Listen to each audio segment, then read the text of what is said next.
House లో ANN ప్రతినిధి నర్సయ్య తాత ఇలాగనే అడుగు పెట్టిండు అవుతుందా board KCR farm house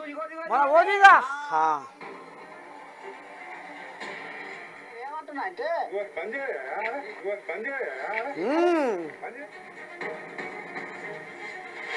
farm house లో ప్రతిపక్ష నేత కేసీఆర్ ఏం చేస్తున్నారు? కేసీఆర్ చేస్తున్న వ్యవసాయం ఏంటి? కేసీఆర్ ఫామ్ హౌస్ కు వెళ్ళిన ఏఎన్ఎన్ ప్రతినిధి నరసయ్య తాతకు ఎదురైన అనుభవాలేంటి? ఇప్పుడు మావలకి దొంగతనం ఆగిదేమన్నా ఇదా కానీ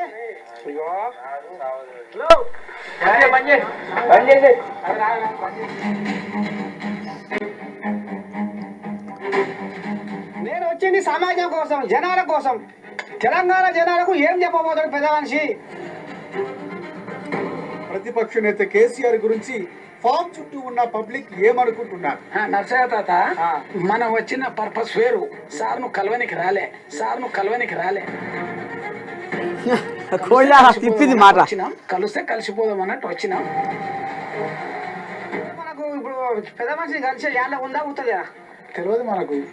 మనం వాళ్ళు రానే పోలీసులు పెద్ద ఎత్తున ఎవరు ఉంటే పోలీస్తారు. అయితే ఇక రంగు లేని బట్ట మాట సాగది. ఇక మన పేరు మీద బట్టలు లేవా, మనల్ని ఓనిస్తారు. అది కథ. ప్రతిపక్ష నేత పద్ధతులు, దినచర్య, వ్యూహాలు అన్ని కేసీఆర్ ఫామ్ హౌస్ నుంచి వలస పట్టిన ఏఎన్ఎన్.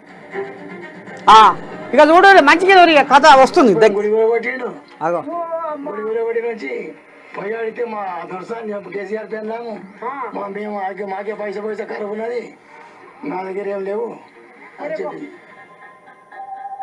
కేసీఆర్ తో నర్సయ్య తాత ఇక మోగింది మళ్ళా కూడా వినిపించా చూడు. మేము మాకే పైసా కరువు ఉన్నది. గుడి కొట్టిండు, గుడి కొట్టి నుంచి పోయాడితే మా దొరసాన్ని కేసీఆర్ పెన్నాము. మేము మాకే పైసా కరువు ఉన్నది, నా దగ్గర ఏం లేవు అని చెప్పింది. కేసీఆర్ తో